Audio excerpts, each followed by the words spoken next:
안녕하세요. 혼자서 어린 아들 키우고 있는 30대 여자입니다. 애 혼자 키우는 게 보통 힘든 일은 아니네요. 처음엔 주변 눈초리, 그게 뭐가 중요하냐고 신경 하나도 안 쓰고 살았는데, 아이가 나중에 학교라도 가게 되면 그 눈초리가 이젠 제가 아니라 아이한테도 가는 게 아닐까, 그게 마음에 걸립니다. 하지만 만약 제가 시간을 돌려 이혼 서류 제출하기 직전으로 돌아갈 수 있다고 해도 저는 똑같이 이혼을 선택할 거예요. 그 생각만큼은 변한 적이 한 번도 없습니다. 시댁 형편이 많이 어려웠어요. 먹고 사는데 문제가 있는 정도는 아니었지만 하루 벌어 하루 먹고 산다고 해도 과언이 아닐 정도로 경제적으로 여유가 있는 편도 아니었습니다. 그에 반해 저희 집은 형편이 썩 나쁘지는 않았어요. 저희 할머니께서 과거의 시장에서 장사를 하셨는데 그때 만진 돈으로 건드린 투자들이 결과가 다 좋았었다네요. 할머니가 장사하시던 곳이 서울 변두리 동네이긴 하지만 그때 번 돈으로 건물도 몇 채나 가지게 되셨다고 해요. 그 덕에 저희 부모님은 건물 하나 물려받아서 그걸로 월세 받고 살고 계시고요. 아무리 사돈지간일지라도 며느리네 집에 돈이 있으면 좋은 거 아닌가 싶었는데 왜인지 모르게 시어머니는 저에게 도통 곁을 내어주지 않았습니다. 그럴 거면 차라리 관심도 주지 마시지. 못 살게 굴기는 또 너무 못 살게 구셨어요. 생각해보건대 그냥 저희 집이 형편이 넉넉한 게 질투가 나서 자격지심 때문에 그랬던 건지 아니면 저희 결혼할 때 집을 친정에서 해주셨는데 괜히 그것 때문에 귀한 아들이 처가에 기죽고 사는 것 같은 기분이 들어서 그랬는지 사실 정확하게는 여전히 모르겠고 감도 안 잡히지만 대충 저런 이유 때문에 그랬던 게 아닌가 싶습니다. 하지만 저는 그런 시어머니의 억지를 다 받아줬어요. 남편이 중간 역할 잘해줬다면 더할 나위 없이 고마웠겠지만 괜히 애매하게 남편이 나섰다간 시어머니가 아예 대놓고 남편을 얼마나 휘어잡고 사냐고 눈치를 주고 더 크게 화를 내셨다 보니 오히려 역효과만 나는 상황이었습니다. 그래서 결국 제가 참는 쪽으로 항상 회피를 했던 거예요. 아무리 저를 못 살게 굴고 그래도 다른 사람도 아니고 남편의 어머니잖아요. 저랑 시어머니 사이가 안 좋으면 중간에서 가장 난처할 사람은 다른 사람이 아니라 제 남편이었을 테니 괜히 고부간의 문제를 가지고 집까지 끌어들여서 남편하고도 사이가 나빠지지는 말자는 생각이었죠. 꼴불견 시짜짓이란 시짜짓은 다 골라서 하시던 분이 저희 시어머니였습니다. 집이 그렇게 먼 것도 아닌데 그놈의 안부 전화는 매일같이 받아야 하는 분이셨죠. 시댁에도 달에 한 번씩은 찾아뵙는 시기였는데 저희가 시댁에 오는 날이면 날마다 뭐 없는 일거리도 찾아서 만들어 놓으시고 그랬어요.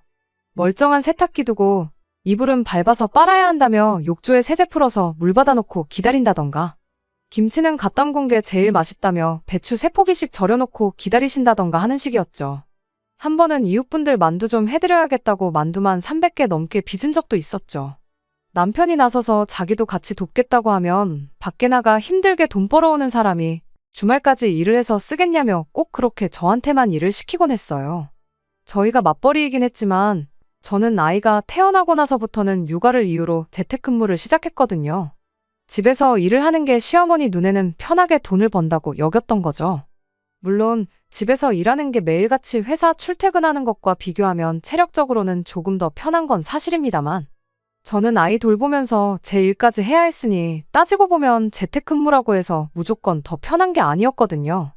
말씀드렸다시피 남편이 중간 역할을 하려고 나설 때면 시어머니는 저뿐만 아니라 남편한테도 불같이 화를 냈다 보니 그날은 하루 종일 시댁에서 전쟁을 치르고 오는 느낌이었습니다. 오히려 남편이 어중간하게 돕겠다고 나서면 나서는 대로 저는 더 피곤했고 분쟁만 더 커지는 시기라서 그냥 제가 혼자서 속으로 눌러 참고 견뎌냈어요. 그때 결혼 초반이기도 했고 시어머니도 저희 아이를 손주라고 엄청 이뻐해 주시긴 했었거든요. 아마도 그때가 결혼 생활 중 시어머니와 가장 가깝게 지내던 유일한 순간이었을 거예요. 아무튼 한 달 남짓밖에 안 되는 짧은 시간이었지만 시어머니와 잘 지냈었던 기억도 잠깐이나마 있었기에 저만 잘한다면 언젠가는 이런 시어머니와의 관계가 개선되리라 굳게 믿고 그렇게 하루하루 버티고 있었습니다. 하지만 날이 갈수록 상황은 악화되기만 했지 좋아지는 기색이 보이질 않았어요. 그나마 회사 때문에 혼자 나가 살던 신우가 이직을 이유로 시댁에 다시 들어와서 살게 되었는데 그나마 신우가 알게 모르게 제 편을 들어줘서 시집살이의 난이도가 조금씩 줄어드는 게 희망이라면 희망이었죠. 시어머니가 저한테 굳은 일을 시킬 때면 신우가 나서서 시어머니를 말려줬거든요.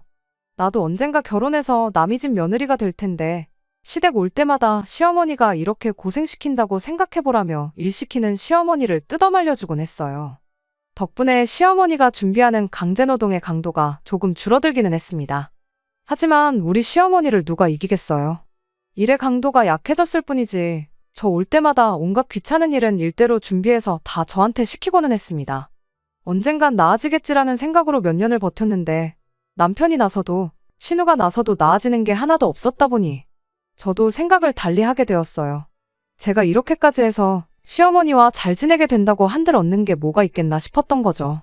자식들이 그렇게 말해도 그렇게 고집을 부리시는 분인데 제가 군소리 없이 시댁에서 시집살이를 견뎌낸다고 한들 나아질 관계였다면 진작에 나아졌겠지 싶더라고요. 그런 생각을 갖게 된 이후부터는 시어머니가 전화로 저한테 욕짓거리를 하던 말던 안부 연락도 손을 놓아버렸어요. 한 달에 한 번 시댁에 가던 것도 남편만 혼자 보내기 시작했고요. 저는 이따금씩 한 번 정도 같이 다녀올 생각이었습니다. 남들 하는 만큼만 하자 이런 생각이었죠. 그렇게 2달 정도 남편만 혼자 시댁에 보냈을까. 하루는 아침에 남편 출근시키고 나서 아침 운동을 하려고 요가 매트 깔아놓고 이런저런 준비를 하고 있었던 때였어요. 갑자기 누군가가 문을 주먹으로 쾅쾅 두들기더라고요. 문 열어라 하면서 호통을 치는데 시어머니의 목소리였습니다. 남편 직장 특성상 출근 시간이 들쭉날쭉한 편이에요. 그런데 남편이 출근하고 딱 5분 정도 지나서 저러는 걸 보니 밖에서 아들 출근하는 거 기다렸다가 나가는 거 확인하고 저 혼자 집에 있는 거 알고 나서 찾아온 건가 싶더라고요. 저야 출근하는 게 아니다 보니 집에 있다는 건 당연히 알고 오셨을 테고요. 그렇다고 이웃분들 눈치도 있고 저렇게 두면 언제까지고 계속 문을 두드릴 텐데 민폐 끼치기 싫어서 그냥 문을 열어드렸습니다. 시어머니는 집에 들어오자마자 누가 보면 제 머리채라도 곧바로 낚아챌기새로 성큼성큼 들어오더군요.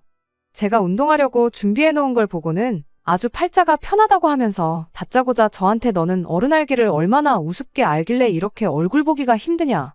너, 네 부모한테도 그렇게 하느냐 하면서 집에서 뭘 가르쳐서 시집을 보냈길래 어른을 이렇게 푸대접을 할 수가 있느냐며 고래고래 소리를 지르더군요. 그날 저도 인내심의 한계를 느껴서 지지 않고 시어머니한테 한마디 했어요. 그간 제가 어머님한테 못한 게 뭐가 있다고 이러시냐고요. 할 말도 없어서 그냥 끊는 게 일인 안부 전화도 매일같이 드렸고 억지로 시키는 온갖 자비할 때도 싫은 소리 한 번 안 하고 묵묵히 다 하지 않았느냐고요. 시어머니는 뭐 며느리면 당연히 해야 할 도리를 가지고 유세를 떠냐며 바로 반박을 하더군요. 내 아들이 벌어오는 돈으로 편하게 일을 하고 있으면 마땅히 시댁에 해야 할 도리를 다 해야지 고마운 줄은 모르고 은혜를 웬수로 갚냐며 목에 핏대를 세우시는데 결국 치사하지만 저도 최후의 방법을 쓸 수밖에 없었습니다. 며느리 도리 이야기 한 번 잘 꺼내셨다고 저는 여태껏 잘하고 있다 생각했는데도 모자다 하시면 여기서 얼마나 더 잘해야 되는 건지 저는 모르겠다고 했습니다. 그냥 이참에 속 편하게 며느리 노릇하는 거 그만두겠다고 한마디 했죠. 오늘부로 시댁에 매달 보내던 생활비부터 끊어버리겠다고 으름장을 놓았습니다. 시어머니가 따로 일을 하고 계신 게 아니었다 보니 신우랑 남편이 결혼 전부터 시어머니 생활비를 따로 챙겨드리고 있었거든요.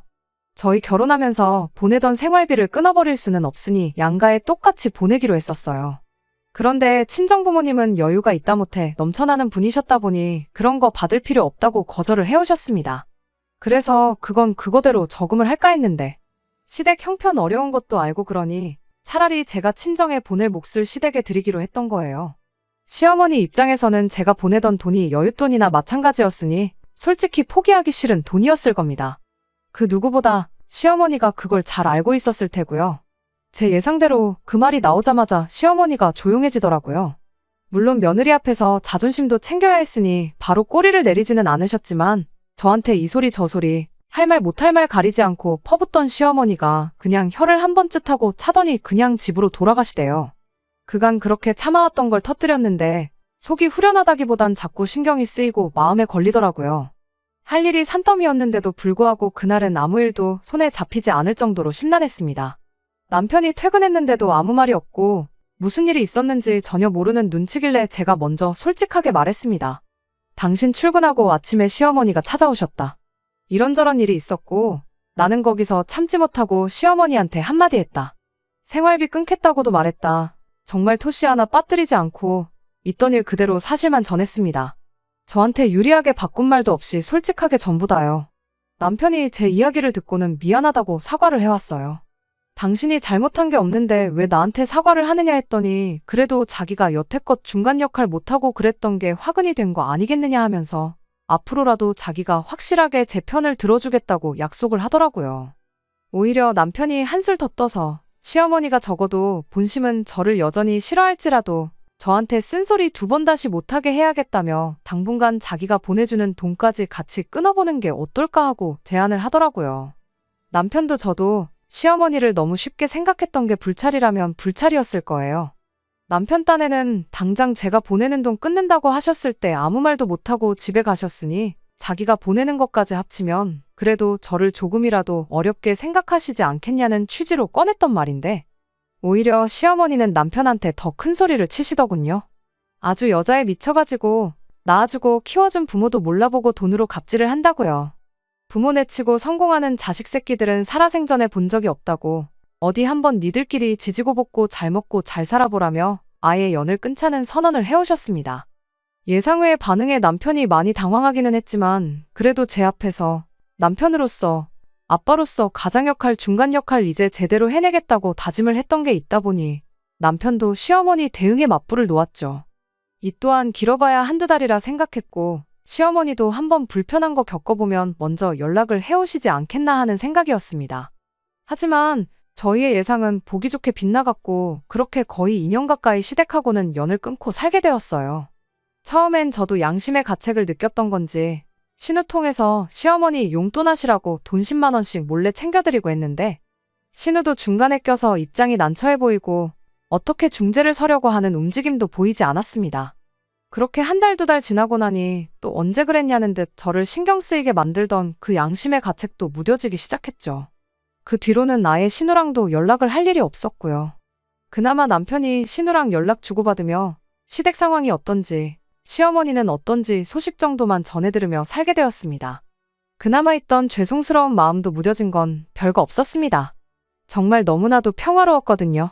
남편하고 사이는 전에 없이 좋아졌고 저 또한 아이 키우느랴 집에서 일하랴 정신없이 바빴던 것도 한몫했고요. 제가 정신없이 바쁜데 시어머니까지 챙길 마음의 여유가 없었거든요. 사이가 좋았었다면 모르겠지만 좋았던 적은 아이 태어났을 때 몇 주 말고는 단 한 번도 없었으니 저는 그냥 언제까지고 이 마음속 평화가 지속되었으면 싶었어요. 그렇게 더할 나위 없이 만족스러운 삶을 살고 있던 어느 날이었습니다. 정말 뜬금없는 타이밍에 남편이 오랜만에 우리 신우 좀 만나러 가자고 하더라고요. 그 2년간 신우랑도 연락을 안 하고 지냈는데 갑자기 신우는 무슨 일이냐, 뭐 결혼이라도 한대냐 하고 물었더니 신우가 이번에 식당을 창업을 했는데 개업식 한다고 축하해주러 가자고 하더라고요. 시어머니는 저녁에 장사 시작할 때나 오신다고 그 전에 후딱 다녀오자는데 축하고 나발이고 저한테는 정말이지 듣던 중 뜬금없는 소리였어요. 신우가 무슨 재주로 갑자기 식당을 하나 싶었거든요.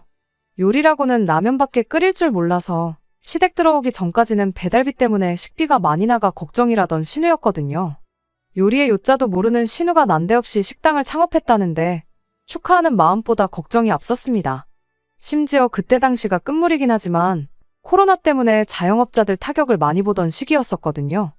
뉴스에는 잘 나가던 자영업자들도 손님이 없어서 나가 떨어진다는 소식만 날마다 보도되던 시기였는데 무슨 생각으로 식당을 오픈했나 싶었죠.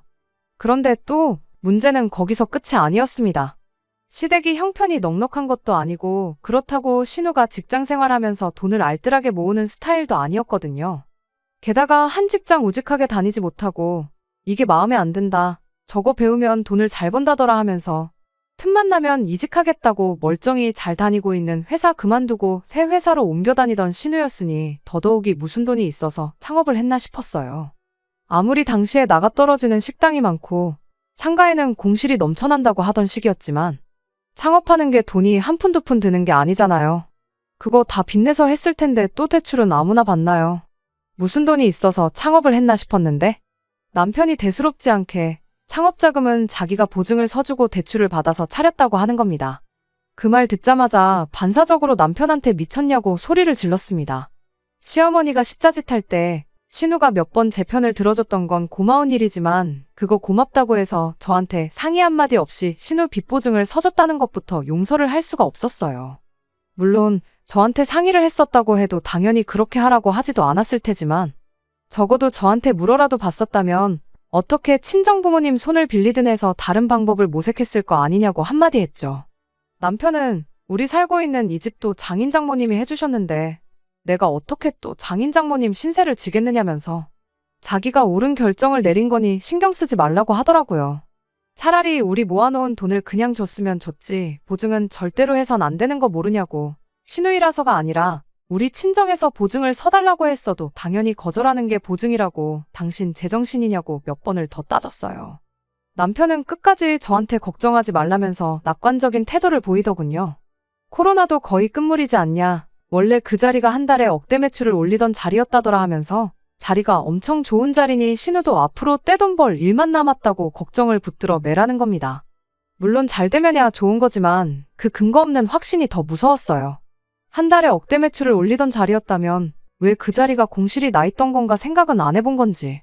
생각한 대로 이루어지면 이 세상에 망하는 사람이 어디 있겠어요. 머릿속에서 희망회로만 잔뜩 굴리고 있으니 진짜 봐야 할 건 안 보고 잘 되겠지 하고 넋놓고 있는 꼴을 보니 정말 답답해 미치겠더라고요. 그리고 신우가 무슨 음식을 할 줄 안다고 식당을 하냐고 했더니 그건 걱정 말라면서 음식은 시어머니가 하기로 했다는 이야기까지 해주더라고요. 산 넘어 산처럼 들렸는데 남편은 어떻게든 저한테 자기가 굳게 믿고 있는 맹신을 저한테도 세뇌시키려고 안달이었습니다. 시어머니가 음식을 하고 신우가 경영을 한다는 소리에 정말 억장이 다 무너지는 기분이었어요. 제가 도무지 화를 풀지 않으니 그때 돼서 남편이 감정에 호소를 하기 시작했습니다. 하나뿐인 가족인데 어떻게 모른 척을 하냐고 하면서 지난 2년 동안 우리가 시댁의 생활비를 끊었던 걸 생각해보라더군요. 그동안 신우 혼자 벌어서 시어머니 모시고 산다고 엄청 고생이었다더라. 돈은 돈대로 생활비에 써야 하니 모이질 않고 있고 말은 안 했는데 신우가 처한 상황 때문에 결혼을 전제로 만나던 사람도 있었는데 결혼도 무산이 되었다더라 하면서요. 보증 하나 서줬을 뿐이지 신우가 대박내서 갚으면 끝나는 건데 가족이 되어서 응원은 해주질 못할 망정 개업하는 날부터 망하면 어떡하냐고 악담을 퍼붓고 있냐고. 네가 그러고도 한 가족이라도 할 수 있냐고 아주 눈에는 눈물까지 맺혀가며 열변을 토하는 겁니다. 우리가 할 일은 가서 개업 축하해주고 가끔씩 가서 매상 올려주고 지인들한테 한번 와달라고 가게 홍보해주고 하면서 원발치서 응원만 해주면 되는 건데 그게 그렇게 힘든 일이냐 하면서 따지고 드는데 저 사람 머릿속에 들은 게 뇌가 아니라 무슨 꽃밭이 들어있는 건가 싶었네요. 아무리 생각해도 신우 보증서 주는 걸 저한테 상의 없이 했다는 사실이 그것만 생각하면 배신감에 온몸이 떨릴 정도였습니다. 그래서 제가 당분간 당신은 시댁에 가 있으라고 했어요. 내 마음 정리되면 부를 테니 시댁에 가 있으라고요. 가족끼리 돕는 게 당연하다고 하지 않았느냐고. 시어머니가 나를 가족으로 대해준 적이 한 번도 없는 것 같으니 그렇게는 못하겠다고. 그러니 당신 혼자라도 가서 가족들 도와주면서 살고 있으라고 했어요. 제 말에 남편은 뭐 어쩌자는 거냐며 지금 별거 하자는 거냐, 뭐 이혼이라도 하자는 거냐며 큰 소리를 떵떵 치기 시작했습니다. 적반하장으로 나오는 꼴을 보니 말로 해서는 안 될 것 같아서 지금 상황이 바뀌는 게 아니라면 차라리 이혼을 하는 게 마음 편하겠다고 저도 강하게 나갔습니다. 애초에 이런 중요한 일을 상의 한마디 없이 맘대로 하는 사람하고 어떻게 부부 사이라고 할 수 있겠냐고요. 남편은 끝까지 가족끼리 돕지는 못할 망정 끝까지 악담을 퍼붓고 모르는 척을 하냐며 그런 사람인 줄 몰랐다고 그까짓 이혼해주겠다고 하더라고요. 대신 아이는 자기가 데려가서 키울 테니 그렇게 알라고 으름장을 놓는 겁니다. 애는 뭐 데려가면 알아서 혼자 크냐고 어디 자신 있으면 한번 해보라고 했습니다. 시어머니 신우 가게에 얽매여 있으니 애는 당신이 봐야 할 텐데 사람을 써서 키우던 당신 맘대로 하라고요.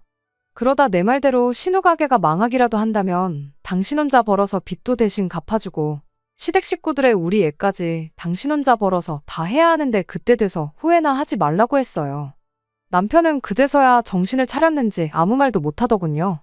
하지만 이혼이란 말을 그렇게 쉽게 꺼낸 남편을 저한테 상의 한마디 없이 거액의 빚 보증을 해준 남편을 더 이상 신뢰하고 살 수가 없다는 생각이 들었습니다. 그래서 말이 나온 대로 하루빨리 이혼을 준비하기 시작했어요. 남편이 결국 아이는 포기하겠다고 나왔는데 포기하긴 뭘 포기하냐고. 애 다 클 때까지 매달 양육비는 늦지 말고 보내라고 한마디 해줬습니다. 집도 친정에서 해준 집이었고 생활비 제외하고는 돈도 각자 알아서 관리하고 있었다 보니 남편은 자기 짐 챙겨서 나가기만 하면 되었던 상황이라 정리하는 것 자체는 그다지 오래 걸리지 않았습니다. 시댁이랑 연 끊은 뒤로 2년간 정말 더할 나위 없이 행복하게 지냈던 우리였는데 하루아침에 이혼을 하고 나니 엄청 허무하더군요. 하지만 그것과는 별개로 제 인생은 크게 달라지는 게 없었습니다. 아이 키우며 일하며 다시 바쁘게 살다 보니 남편의 부재가 점점 희미해져 갔어요. 이혼 후 1년 반 정도 지나서 언젠가부터 남편이 아이 양육비를 보내오지 않았습니다. 그래도 애아빠라는 책임감 때문인지 양육비는 밀리지 않고 보내던 사람인데 뭔가 이상해서 알아봤더니 제 예상대로 신우가 창업한 식당이 망해 없어졌더군요. 코로나만 끝나면 월 매출 1억은 일도 아니라더니 그 어떤 재미도 못 보고 찾아온 불경기 덕분에 오히려 매출은 코로나 때보다 더 아래로 떨어졌다고 하더라고요. 대박나서 갚을 거라던 그 돈은 구경도 못하고 이제는 남편도 같이 그 빚을 갚는 신세가 되어버린 거죠.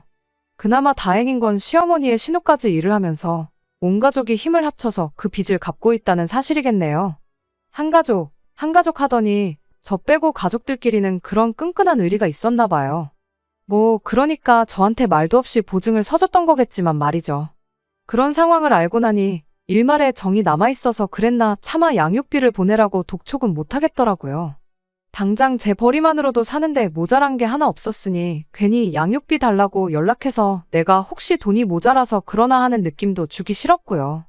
셋이서 밤낮 없이 일해서 돈을 갚고 있다고 하는데 빚 다 갚으면 그래도 애아빠인데 어련히 양육비 안 보내주겠나 싶어서 그냥 말을 아꼈죠. 그렇게 반년이 또 지나 얼마 전이었어요. 여전히 남편한테서 양육비는 들어오지 않고 있었고 최대한 신경 쓰지 않으려 하고 있었습니다. 그런데 연락이 와야 할 남편이 아니라 시어머니한테서 연락이 왔어요. 과거에는 안부 전화 먼저 안 하면 세상이 무너질 것처럼 하셨던 분이 웬일로 제 안부를 다 묻더라고요. 형식적인 대답만 하고 왜 전화하셨냐고 단도직입적으로 물었어요. 혹시나 애아빠한테 무슨 일이 생겨서 연락한 건가 싶어서 받은 전화였거든요. 시어머니는 요즘 사는 게 어떻고 저떻고 혼자서 횡설수설하더니 결국 마지막에는 돈 이야기를 꺼내더군요. 자식들 둘이 미래를 포기하고 빚을 갚고 있는데 그걸 보니 안쓰러워 죽겠다면서 조금이나마 제가 도와줬으면 싶다는 거예요. 그걸 같이 갚을 생각이 없었으니까 이혼한 건데 왜 이제 와서 그런 말씀을 하시느냐고 했죠. 저한테 땡전 한 푼 뜯어낼 수 없다는 걸 깨달았는지 시어머니가 평소 모습으로 돌아와서 저한테 큰 소리를 치기 시작하더군요. 저보고 며느리면 응당해야 할 걸 안 하고 내뺀 거 아니냐고. 시댁 등지고 2년간 해야 할 도리를 안 하고 살았으니 이혼의 사유가 너한테 있는 거 모르냐며 이제 와서 위자료라도 받아야겠으니 2년간 시댁에 안 보냈던 생활비 2천만 원을 일시불로 입금을 하랍니다. 안 그러면 법대로 하겠다길래 시어머니한테 한마디 했어요. 협의 이혼했는데 왜 이제 와서 위자료 타령이냐고요? 돈 때문에 전화한 거면 제가 드릴 상황이 아니고 애아빠가 양육비 안 보낸 게 몇 달치 밀려있으니 그거나 빨리 확인해서 보내라고 전해달라고 했습니다. 법대로 해야 할 사람은 어머님이 아니라 저인 것 같다고 또 이런 연락하시면 저도 한번 변호사부터 알아봐야겠다고 한마디 했죠. 시어머니는 아무 말도 못하고 전화를 끊어버렸어요. 사실 법대로 할 생각은 없었습니다. 할 거면 진작에 했겠죠. 더 이상 얽히고 싶지 않아서 제가 눈 감고 있었던 건데 왜 가만히 있는 저를 자극하나 싶었네요. 웃긴 건 제가 정말 소송이라도 걸 줄 알았는지 바로 며칠 지나지 않아서 남편이 밀렸던 양육비 일부를 보내왔어요. 일단 이것밖에 없다고 천천히 주겠다는 문자 한 통과 함께요. 그날을 마지막으로 시댁에서는 다행히 아무런 연락이 없습니다. 남편은 조금씩이긴 하지만 양육비 일부를 계속 보내주고 있는 상황이고요. 좋은 사람이긴 했지만 남편 때문에 시댁에 발목 잡혀서 평생 시달리고 살았을 거 생각하면 정말 이혼하기를 잘했다는 생각밖에 들지 않네요. 더 늦지 않게 10월드 탈출해서 다행입니다. 비록 이혼했다는 꼬리표와 함께 아이도 아빠 없이 자라게 하는 게 여전히 마음에 걸리긴 하지만 평생을 불행하게 사는 것보단 당당하게 제 인생 살면서 확실한 행복을 찾으려고요. 끝까지 들어주셔서 감사합니다. 오늘의 사연은 여기까지입니다. 구독과 좋아요, 알람 설정 부탁드리고 더 좋은 사연으로 다시 찾아뵙겠습니다. 감사합니다.